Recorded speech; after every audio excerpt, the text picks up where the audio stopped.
Isang mapagpalang araw sa inyo mga katiksay. Yan. Ngayon po dahil wala tayong ginagawa gagawa na lang po tayo ng bala ng ating airgun. Paniksay po natin. Kakaunti na po yung bala natin gawa, nagkaubos na po. Eri po ang ating mga kagamitang kailangan. Ipapakita ko po sa inyo mga katiksay. Eri po ang ating mga kagamitang kailangan mga katiksay. Yan. Sweet candy ballpen po. Yan. Pangalawa po natin kailangan Yaguso Rayos. O kahit anong klaseng rayos po. Ito po ang aking sukat na gamit. 9G by 185. Kailangan din po natin ng shoe glue. Tsaka po nitong beads. Tsaka po tanso or copper. Tsaka po plais, flap disc, martilyo. Unang-una po ang kailangan natin. Yan, grinder po. Yan mga katiksay, sisimulan na po natin ang paggawa. Huwag po natin kalimutan magsalamin mga katiksay para always safe po ang ating paggawa. Yan. Gagawa na po tayo ng bala mga katiksay. Bagong design po, Indonesian style po mga katiksay. Yan. Simulan na po natin ang paggawa. Disclaimer lang po mga katiksay. Hindi po tayo eksperto sa paggawa ng bala. Pero base lang po ito sa aking experience o sa aking mga natutunan. Disclaimer lang po, hindi po tayo magaling gumawa. Ayon lang po ito sa aking karanasan at mga natutunan. Simulan natin ang paggawa mga katiksay. Una po natin gagawin mga katiksay. Ito po yung rayos natin. Kabitan po natin ang ulo niya. Thread po natin. Sunod po natin yan, nakakabit na po. Patakan po natin ng super glue. Patakan po natin. Patakan lang po natin mga katiksay.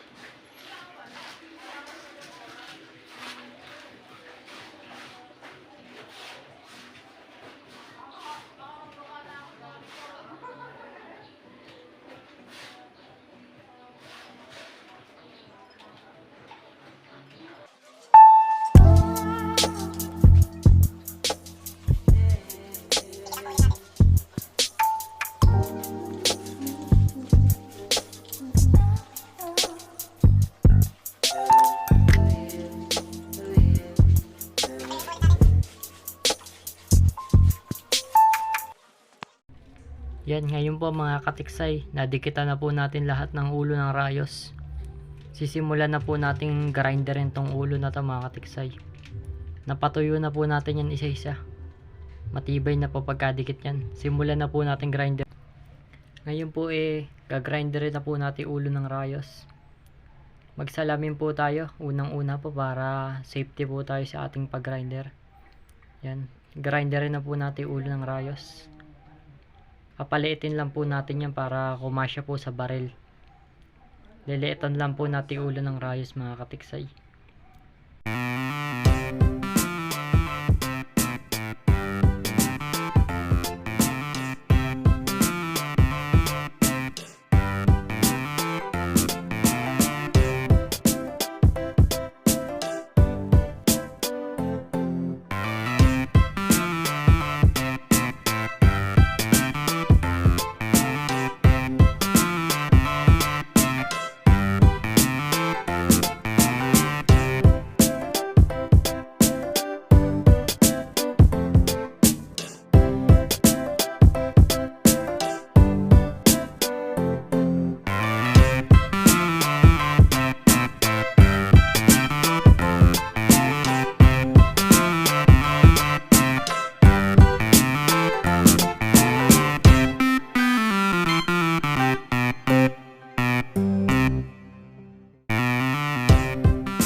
Yan, nahasa na po natin.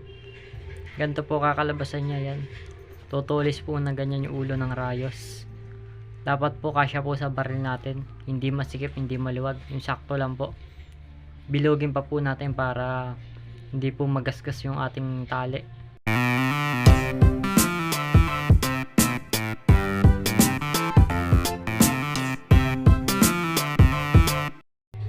Ito na po kinalabasan niya mga katiksay. Ayan. Tapos na po nating hasain. Ayan po, maganda na po pagkatulis.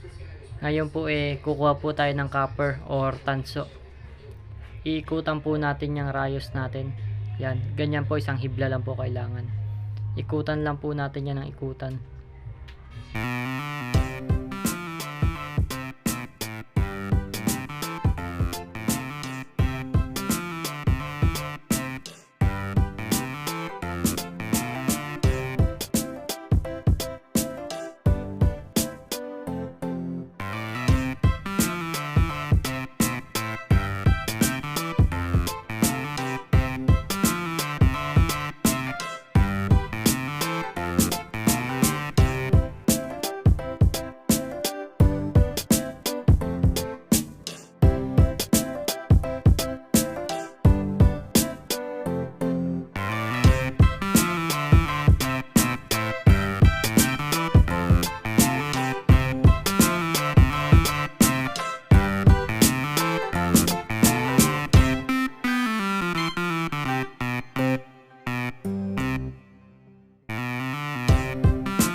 Tapos na po tayo. Ayan po ang kinalabasan.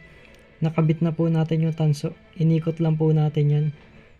Mamaya po papatakan natin yan ng shoe glue. Ayan po mga katiksay. Maganda po ang pagkaikot natin.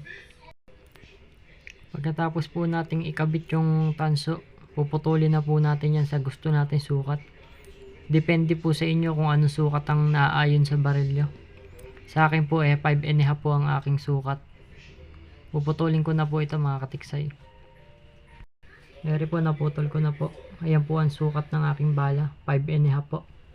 Depende po sa inyo yan kung anong sukat ang gusto nyo. Para sa akin po kasi 5.5 po ang naayon sa lakas ng aking baril. Ngayon po sunod po natin gagawin lalagyan po natin ng beads. Tinulisan ko lang po yung dulo ng rayos para pumasok yung beads. Susuksukan lang po natin yan. Malambot lang po yan isuksok. Pwede nyo pong kamayin o gumamit kayo ng plais para mas madalian kayo. Pero ako po kinakamay ko lang po yan kasi malambot lang po yan mga katiksay. Suksok lang po natin yan sa dulo.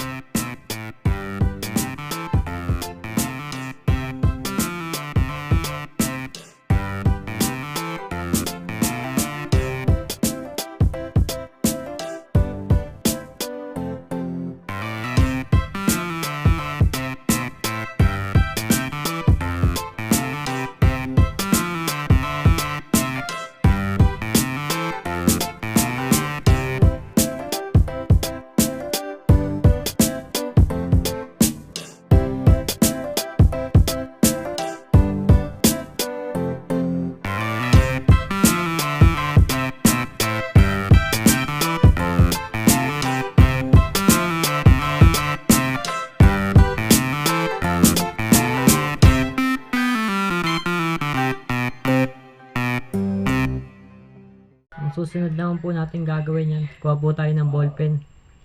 Puputulin lang po natin yan. Maikli lang po ang putol niya, mga 1 inch lang po. Putulin na po natin para maisuksok na po natin.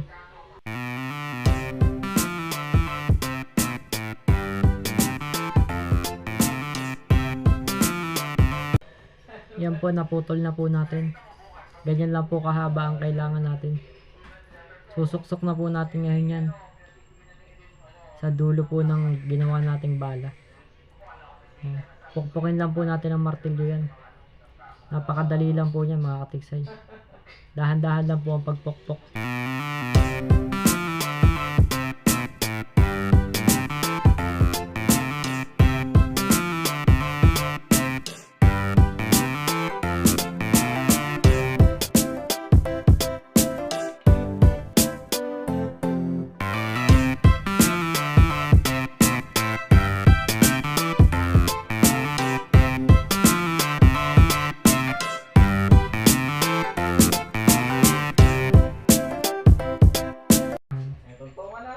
nasuksok na po natin. Ngayon po gagrinder na po natin yung pinaka ballpen niya. Lagyan po muna natin siya ng talian ng ating tali para po hindi po magasgas yung tali natin. Hukayan lang po natin yan sa dulo.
Yan.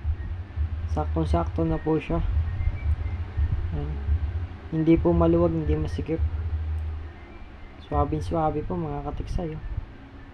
Sakto-sakto na po siya. Yan po, nakaisa na po tayo ng yari ng ating tiksay dart. Naka-finish product na po tayo. Gagawa po tayo.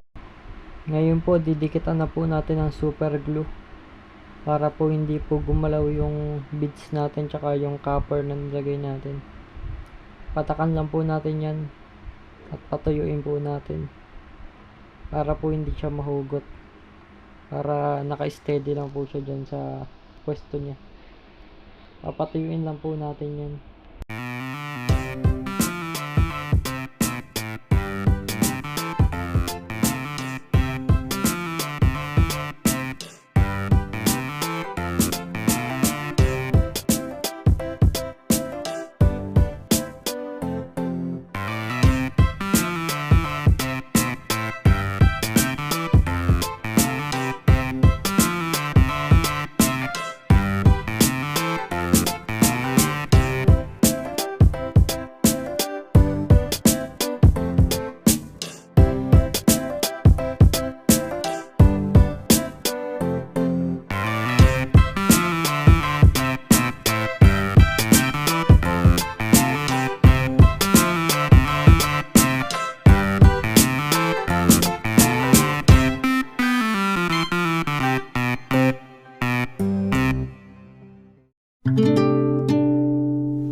Yan mga katiksay. Naka-5 bala po tayo ng nagawa ngayong araw. Yan po. Indonesian style po. Subukan po natin to kung huhuli tayo dito. Yan. Naka-5 po tayong gawang bala. Yan po. Indonesian style po ang ating ginawa ngayon.